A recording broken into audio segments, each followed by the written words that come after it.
വൈക്കം മുഹമ്മദ് ബഷീറിൻ്റെ ബാല്യകാല സഖി എന്ന രചനയുടെ 10ാമത്തെ അധ്യായത്തിലേക്ക് എല്ലാ മാന്യ ശ്രോതാക്കൾക്കും സുസ്വാഗതം. ഇവിടെ മജീദ് എന്ന സ്നേഹപ്രസരത്താൽ സുഹ്റയുടെ ജീവിതത്തിൽ സന്തോഷത്തിൻ്റെയും ഉത്സാഹത്തിൻ്റെയും പുത്തൻ നാമ്പുകൾ ഒരിക്കൽ കൂടി തളിരിടുകയാണ്. സുഹ്റയെ സ്വീകരിക്കുവാനായി സ്വന്തം സഹോദരിമാരോടും ഉമ്മയോടുമുള്ള ഉത്തരവാദിത്തം ആദ്യം നിറവേറ്റേണ്ടതുണ്ട് എന്ന ബോധ്യത്തോടെ പണം സമ്പാദിക്കണം എന്നുള്ള ഒരേ ഒരു ചിന്തയോടെ അജ്ഞാതമായ ഒരു യാത്രയ്ക്ക് തുടക്കമിടുകയാണ് മജീദ് ഇവിടെ. നമുക്ക് കേട്ടറിയാം കൂടുതൽ വിശേഷങ്ങൾ.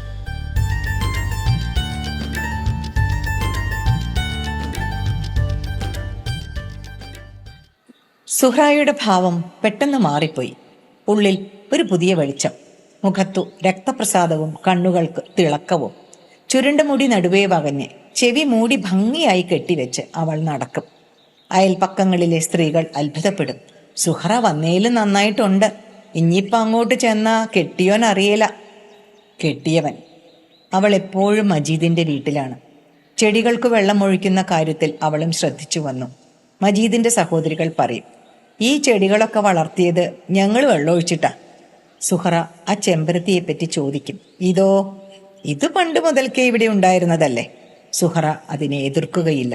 പണ്ട് മുതൽക്കേ എല്ലാം ഉണ്ടായിരുന്നതാണല്ലോ പണ്ട്. ഒരു ദിവസം മജീദ് അവളോട് ചോദിച്ചു, സുഹ്റ ഇനി എന്ന് പോകും? അവൾക്ക് മനസ്സിലായില്ല. അവൾ അത്ഭുതത്തോടെ ചോദിച്ചു, എവിടെ? ഭർത്താവിൻ്റെ വീട്ടിലേക്ക്. ഓ, അവളുടെ മുഖം ചെറുതായി. അദ്ദേഹം എന്നെയല്ല വിവാഹം ചെയ്തത്. പിന്നെ? അവൾ പറഞ്ഞു, ഞാൻ കൊണ്ടുചെന്ന സ്വർണപ്പണ്ടങ്ങളെയും എനിക്കുള്ള ഓഹരിയെയും. അതിൽ സ്വർണ ഉരുപ്പടികളൊക്കെ അദ്ദേഹം വിറ്റു തിന്നു. ഇനിയുള്ളത് ഓഹരിയാണ്. അത് കിട്ടാൻ വഴിയില്ലെന്ന് അദ്ദേഹത്തിനു തന്നെ അറിയാം. കുറെ കഴിഞ്ഞു വളരെ പതുക്കെ, പിന്നെ എന്നെ കാണുന്നതും മറ്റും നാട്ടിലുള്ളവർക്കൊക്കെ വിരോധമാണെങ്കിൽ ഞാൻ പൊയ്ക്കൊള്ളാം. അങ്ങനെ ഒരു പൊതുജനാഭിപ്രായം ഉണ്ടോ? ഉണ്ടെന്നാണ് തോന്നുന്നത്. അവൾ ഒരു റോസാപ്പൂ ഇറുത്ത് മണത്തിട്ട് മുടിക്കെട്ടിൽ തിരുകി. മജീദ് പറഞ്ഞു, ആ ചെമ്പരത്തി പൂവായിരുന്നു കൂടുതൽ യോജിപ്പ്. അത് കേട്ട് സുഹ്റ ചിരിച്ചു. എങ്കിലും അവളുടെ മുഖത്ത് വിഷാദഭാവം വന്നു. ഈ ചെമ്പരത്തി ഓർമ്മയുണ്ടോ? കുറെ കഴിഞ്ഞ് അവൾ ചോദിച്ചു. കേട്ടിട്ടുണ്ട്. എങ്കിൽ ഉമ്മിണി വലിയ ഒന്നിനെ പറ്റിയും കേട്ട് കാണുമല്ലോ. ഉവ്വേ, രാജകുമാരി പറഞ്ഞു കേട്ടിട്ടുണ്ടേ. ഉമ്മിണി വലിയ ഒന്ന്.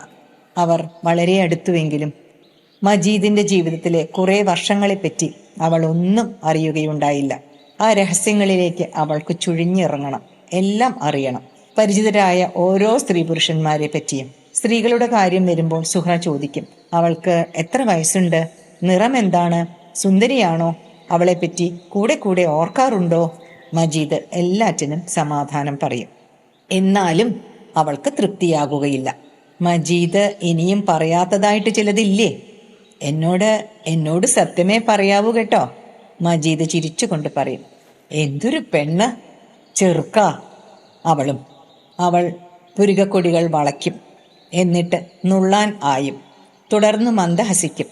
വെളുത്തു ഭംഗിയുള്ള ചെറിയ പല്ലുകളുടെ ഇടയ്ക്കുള്ള ആ കറുത്ത വിടവ്, തേഞ്ഞുപോയ കൈനഖങ്ങൾ, നുള്ളാൻ മുതിരുന്ന ആ പഴയ ഭാവം, മജീദിന്റെ ഹൃദയത്തെ പൊതിഞ്ഞിരിക്കുന്ന നേരിയ തൊലിയിൽ അരമുള്ള സാധനം കൊണ്ട് ശക്തിയായി ഉരയ്ക്കുന്നത് പോലെ.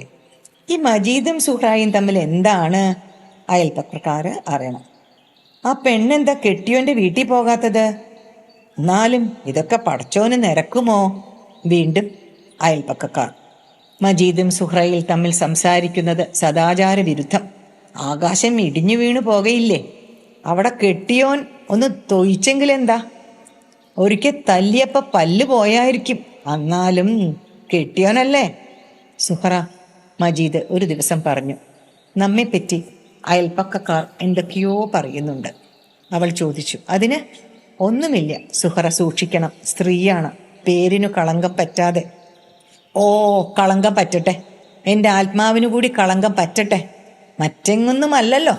അവളുടെ കണ്ണുകൾ നിറഞ്ഞു. മജീദിന് ഉടനെ എന്തെങ്കിലും പറയണമെന്ന് തോന്നി. സുഹ്റായെ സംബന്ധിച്ചുള്ള അവസാന തീർപ്പാണ്.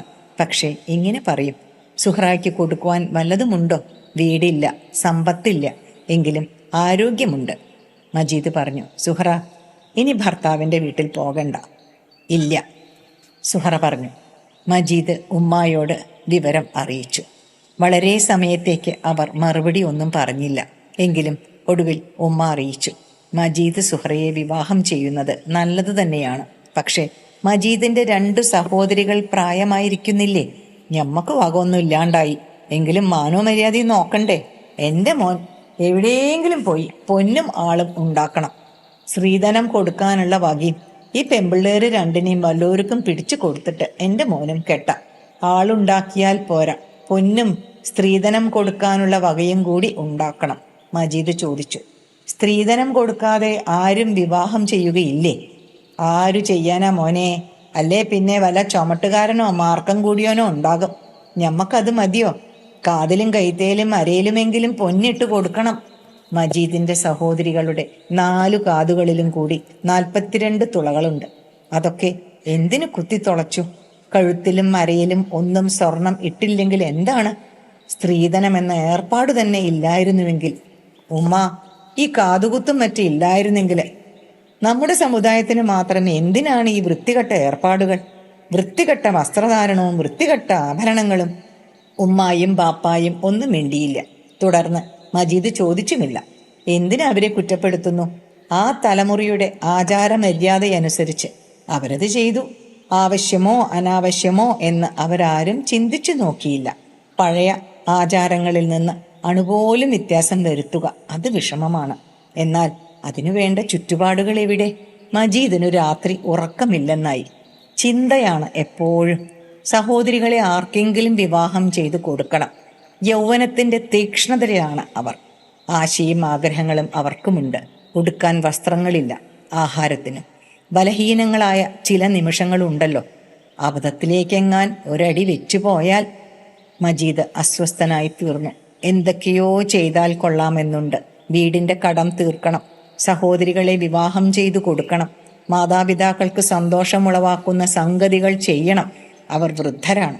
മരണം ഏതു നിമിഷത്തിൽ എന്നറിയില്ല. അവരുടെ ജീവിതം സുഖകരമാക്കി തീർക്കണം. സുഹ്റായെ വിവാഹം ചെയ്യണം. പിന്നെ അവളുടെ സഹോദരിമാരുണ്ട്, മാതാവുണ്ട്. അവർക്കും എന്തെങ്കിലും ചെയ്യണം. പക്ഷെ എന്താണ് ചെയ്യുക? എല്ലാറ്റിനും പണം വേണം. എന്തെങ്കിലും ഒന്ന് തുടങ്ങിയാൽ തുടർന്ന് പ്രവർത്തിക്കുവാൻ കഴിയും. എന്നാൽ ഒന്ന് തുടങ്ങുവാനാണ് വിഷമം. കയ്യിൽ കാശില്ലാതെയും സഹായത്തിന് ആരെങ്കിലും ഇല്ലാതെയും ഈ ലോകത്തിൽ ആരും ഒന്നും ചെയ്തിട്ടില്ലേ? ചിന്തയാണ്. എന്തു ചെയ്യും? ഒരു ദിവസം ഉമ്മ ഒരറിവ് പറഞ്ഞു കൊടുത്തു. ദൂരെയുള്ള പട്ടണങ്ങളിൽ ഉദാരശീലന്മാരായ മുസ്ലിം ധനികന്മാരുണ്ട്. അവർ സമുദായത്തിന്റെ ഉത്കർഷത്തിനു വേണ്ടി പലതും ചെയ്യുന്നു. അശരണരായ യുവതികളെ വിവാഹം ചെയ്തു കൊടുക്കുക, ജോലിയില്ലാത്തവർക്ക് ജോലി ഉണ്ടാക്കി കൊടുക്കുക, സൗജന്യ വിദ്യാഭ്യാസം നൽകുന്നതിന് സ്കൂളുകളിൽ ഏർപ്പെടുത്തുക, അഗതികളെയും അംഗഭംഗം വന്നവരെയും സംരക്ഷിക്കുന്നതിന് ആതുരാലയങ്ങൾ സ്ഥാപിക്കുക. അങ്ങനെ പലതും അവർ ചെയ്യുന്നതായി ഉമ്മ പറഞ്ഞു. മോനെ, നമ്മുടെ കാര്യം അവർ അറിഞ്ഞാൽ മതി, ബാക്കിയൊക്കെ അവർ ചെയ്തോളും. എനിക്ക് നല്ല തീർച്ചയുണ്ട്. ആ പക്കീറിനെല്ലാം പറഞ്ഞ് നാടു ചുറ്റുന്ന ഏതോ ഒരു മുസ്ലിം യാചകൻ പറഞ്ഞു കൊടുത്തിരിക്കുന്നു. മറുനാട്ടിലുള്ള മുസ്ലിം ധനികരൊക്കെ വളരെ ഉദാരശീലരാണ്. ഉമ്മായ്ക്കതിൽ പരിപൂർണ വിശ്വാസമുണ്ട്. ആയ കാലത്ത് ഉമ്മ പലർക്കും സഹായം ചെയ്തു. കഴിവിൽ കവിഞ്ഞു തന്നെ ബാപ്പായും. ഇല്ലാത്ത കഷ്ടപ്പാടുകൾ പറഞ്ഞ് 2 പേരെയും പലരും പലപ്പോഴായി പറ്റിച്ചിട്ടുമുണ്ട്. ഉമ്മ അത് മനസ്സിലാക്കിയിട്ടില്ല. കളവ് പറയുന്നവരും സത്യം പറയുന്നവരും ഉണ്ടല്ലോ. സഹായം അഭ്യർത്ഥിക്കുമ്പോൾ മജീദിനെ അവർക്ക് വിശ്വസിക്കാൻ കഴിഞ്ഞില്ലെങ്കിലോ? ആരെയും ആശ്രയിക്കാതെ പണം സമ്പാദിക്കാൻ എന്തു വഴി? മജീദ് തല പുകഞ്ഞ് ആലോചിച്ചു. എന്ത് തൊഴിൽ ചെയ്യും? കിട്ടിയിടത്തോളം വിദ്യാഭ്യാസവും ലോകപരിചയവും കൊണ്ട് എന്തു ചെയ്യാൻ? ആശങ്കയോടെ മജീദ് യാത്രയ്ക്കൊരുങ്ങി. ഉണ്ടായിരുന്ന ഉണ്ടവണ്ടികൾ വിറ്റ് ബാപ്പ കാശുണ്ടാക്കി കൊണ്ടുവന്ന് കൊടുത്തു. ഞാൻ പോയിട്ട് വേഗം വരാം. മജീദ് സുഹറയോട് വിവരമെല്ലാം പറഞ്ഞു. ഞാൻ എല്ലാവരെയും സുഹറയെ ഭാരമേൽപ്പിക്കുന്നു. വരുന്നത് വരെ ഞാൻ സൂക്ഷിച്ചു കൊള്ളാം. സുഹറ ആ ഭാരം ഏറ്റെടുത്തു. മജീദ് ദൃഢമായ ഒരു ഉദ്ദേശ്യത്തോടെ ഇറങ്ങിത്തിരിച്ചു.